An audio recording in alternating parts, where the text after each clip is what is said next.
Hi everyone, I'm Dr. Malaika K. Falla of Malaika International, seeking to make all lives actualized and inspired through kind actions. I am passionate about inspiring change through interconnectedness and taking compassionate actions towards our fellow human beings. Today, I am so pleased to be back with you and continue the conversations about a sense of interconnectedness, but talk a little more about the golden rule. Talk about how can you effectively apply the golden rule. How can you and I effectively apply the golden rule in our interconnected world? In our interconnected world, how does one align oneself fully and completely with one purpose in ways that wish is conducive to our purpose? How does one make meaning? Yeah, I want you to think about this. How does one make meaning of oneself to the extent one can superiorly remain mindful and aware with respect to applications of the golden rule? I'm going to share light on 4 points to assist you with how you can effectively apply the golden rule with your life. The golden rule has been used for endless of time in history. And if you think about it, not just endless of time in history, but from a biblical aspect. I want you to think about it in this slide, okay? The golden rule may be popularly viewed. I want you to think about it as a means of the reciprocity within the context of humanity. So that has been looked at from every aspect, whether it's a cultural, human element, our dynamics of what we are, is being used religious and so forth. So it has been looked at. It's been very popularly viewed as a means of humanity, as a means of the reciprocity within the context of humanity. So this idea is easy, but at the same time, it is a very difficult idea to comprehend because it may be misrepresented, or it has nowhere near such meaning or definition. And I will try to explain this very well with you, okay? So the golden rule is used in many religious and spiritual engagements. It is a sort of a spiritual, religious, or a moral guidance. Okay, I want you to think very deeply about it in that regards, okay? So if that's what I'm saying, so I'm looking at it from a religious and a spiritual standpoint. But I do want you to think about something. What if we were to look at it from a professional or an everyday life? And I'm going to focus on talking about it from a basis of a human connection to a religious connection. But I will not be accurately addressing the topic if I didn't speak about it from a professional setting, because socially you're at home, you're in a crowd with others, you go out, but you also have to encounter people from a professional setting. And whenever you take the golden rule to a professional setting, it is a place where it becomes misrepresented. The reason why that is misrepresented, because you're working with individuals, you're working with people. People comes with individual differences. So the generalization of where you can say do unto others as you would have them do unto you, sometimes it does not really apply. Do you know why? Because you work with people of a background. We use the very two famous thing. It's like an introvert and an extrovert. So you are do unto others as you would have them do unto you as an extrovert versus an introvert. So there is also something to consider in the workplace setting, that diversity, that culture nuance. There are people from all walks of life that you are interacting with. So do unto others as you would have them do unto you. It may not basically work in every aspect, but it have a chance of surviving, because there are several of your employees that may have an alignment with Christianity, and or an exposure of the real meaning of do unto others as you would have them do unto you. What do I mean by that? So I said tonight I will address do unto others as you would have them do unto you. That is the golden rule. And that rule is famous around the world in every aspect of every religion as you can think about. No matter what is Buddhism, Judaism, Christianity, to Muslim, and we can go down the list. Okay? So I said I will effectively allow you to understand how best you can apply it. So there are two settings. I want to look at two settings, the professional setting and your private setting, your social setting or otherwise.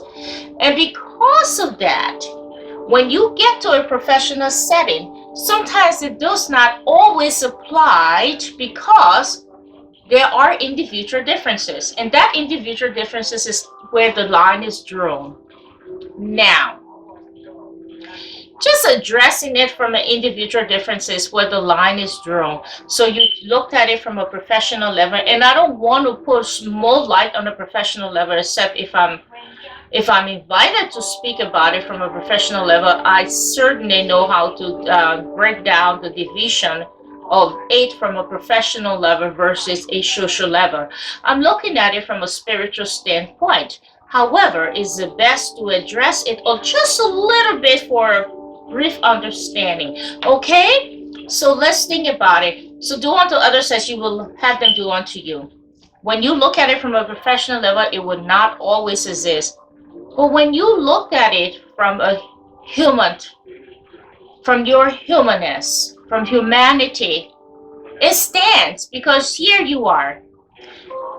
You are in a place and you have to extend that kindness. You have to extend compassion.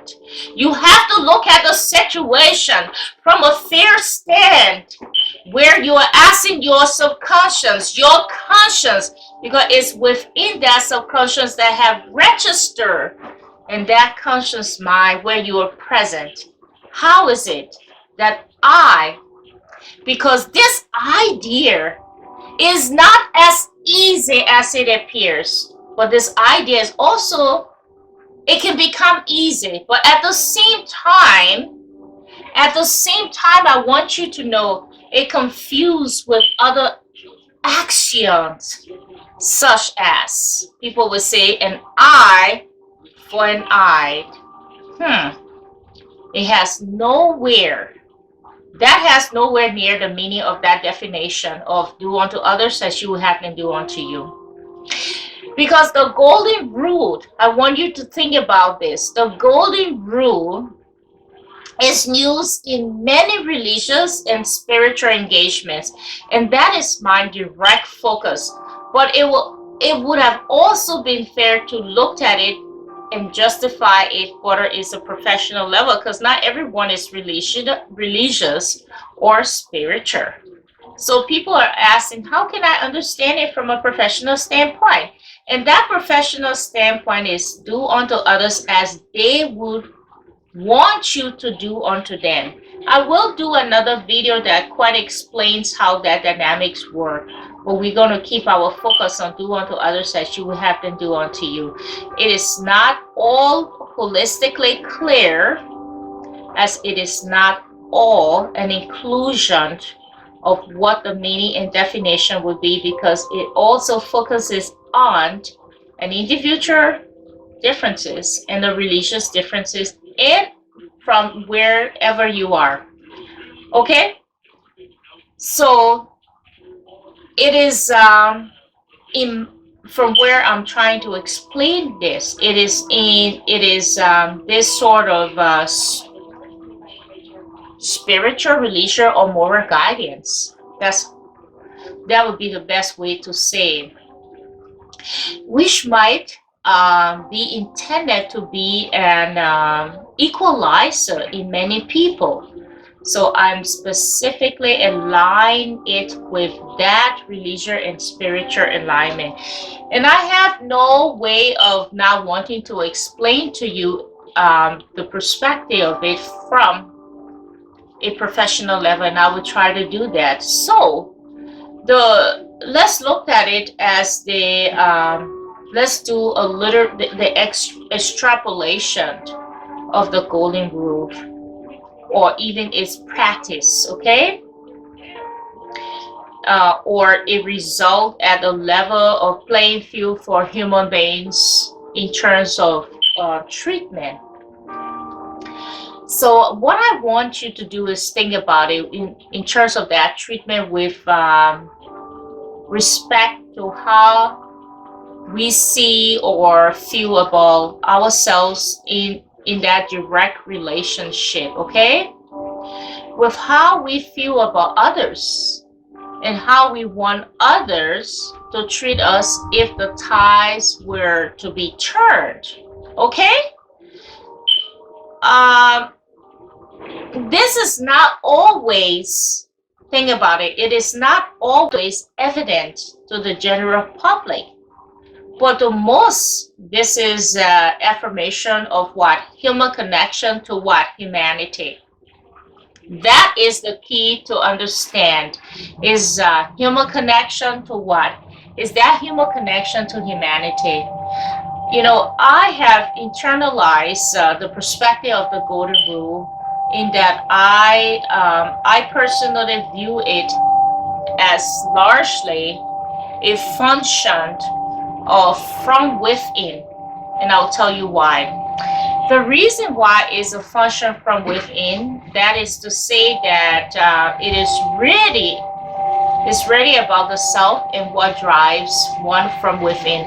And again, we're looking at it from that spiritual and religious perspective. Like I said, I can explain it from an organization aspect, which then entails something a little different, which we will apply the platter root for an organization aspect.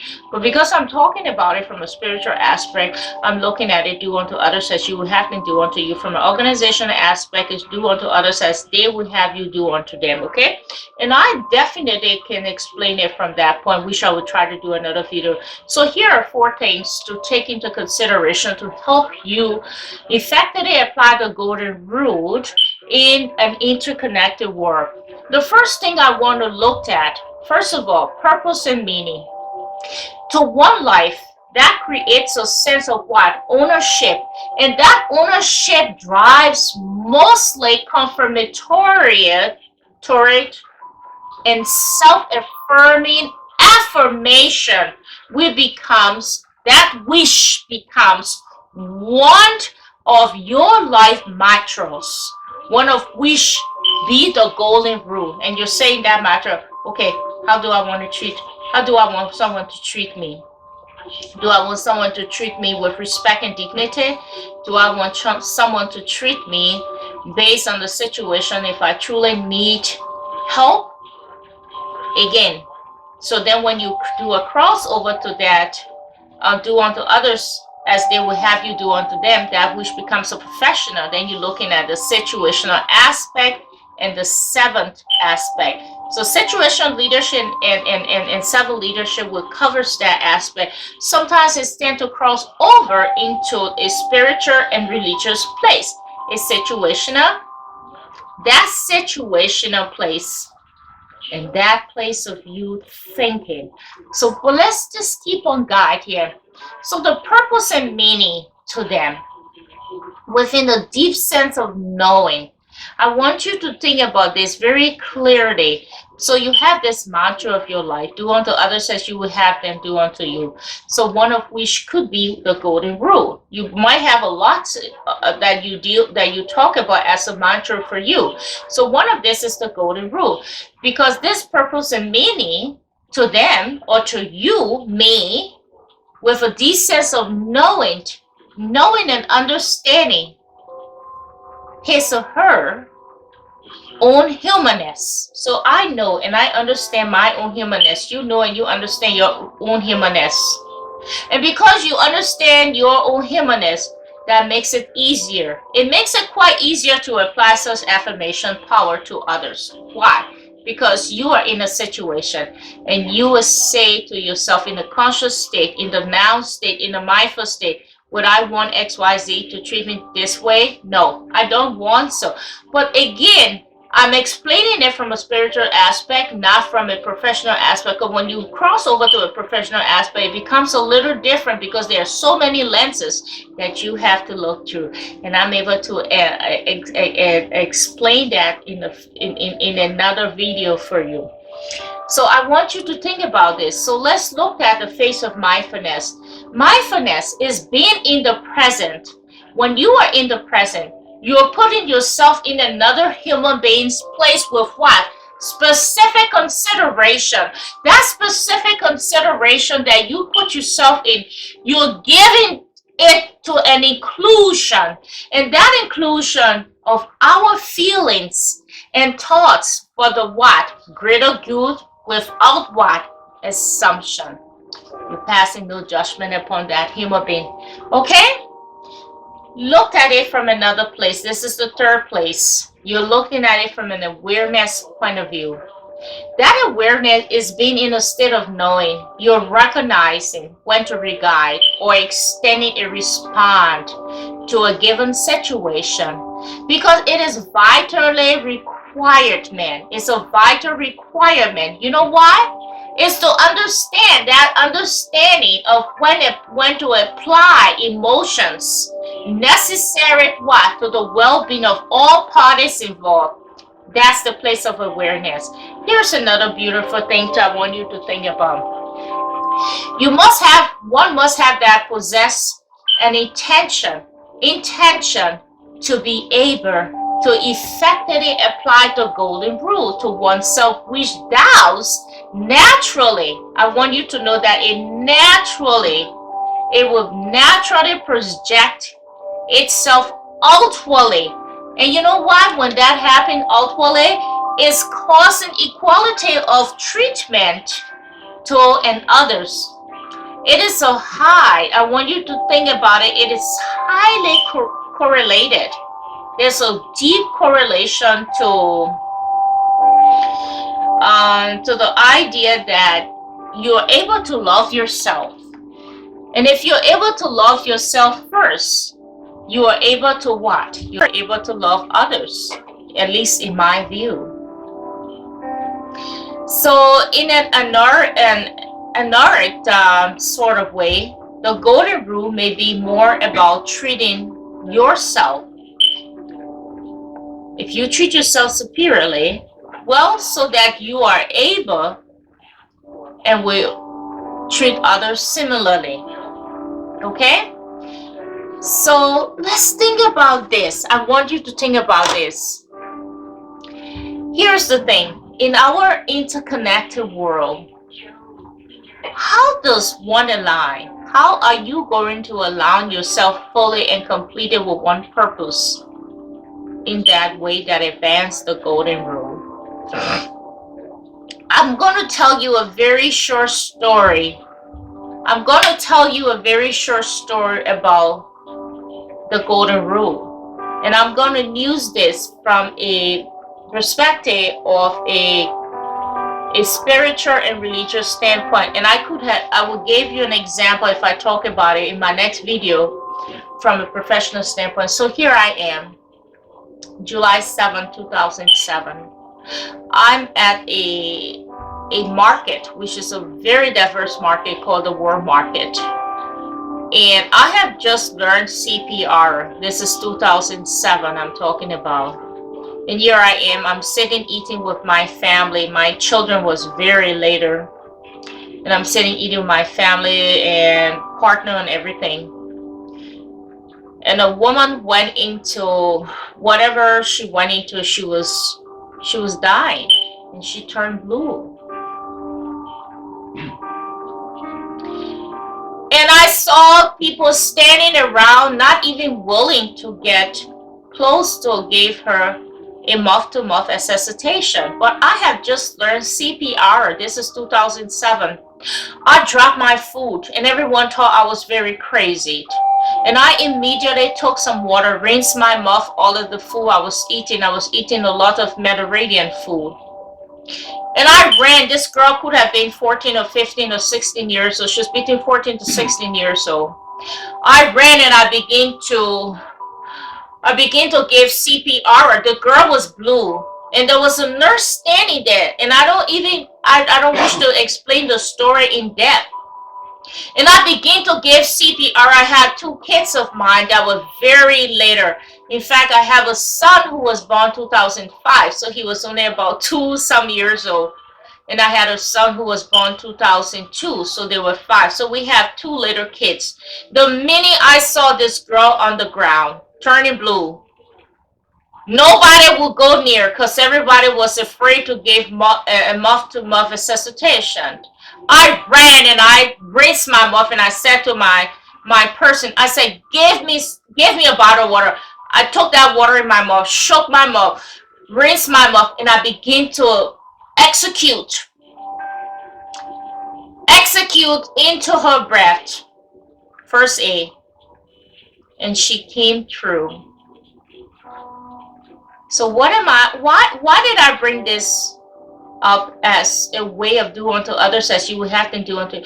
Because do unto others as you would have them do unto you, yes, it can become a very confusing method. But what I want you to think about, do unto others as you would have them do unto you, think about it in a fair. What is fair? Is it fair if I engage in doing something for humanity? Because it gets very confusing. Is it fair if my XYZ was in such a position, would I want them to lay there and die? So what it comes with situational, it comes with a specific judgment, it comes with a specific consciousness. And that little girl's life was saved. And every year as I go back to this market, she's become a woman, she have children, and her uncle would say, do you know this woman? She had no way of knowing me. He said, she saved your life. I use this example because sometimes it becomes judgmental. It's a judgmental call that you have to make because it gets confusing. As because we live in a world, the universe, there's lots of nuances. You have to make that call. I want you to do unto others as you would have them do unto you, as a place where, when you think about humanity, you think about it from a fair standpoint. You think about it, what would I want someone to do to me? But then it's also very confusing. That's what the platter rule come into play, and I would do a better job explaining it in my next video. I do want to thank you for listening today, and I want to say please subscribe to my YouTube channel, as YouTube have changed their rules. It is pointier and essential that you do so. I look forward to talking to you and engaging with you. Please send me your comment and your beliefs as do unto others as you would have them do unto you. I want to say thank you and goodbye. Have a beautiful day. Thank you so much.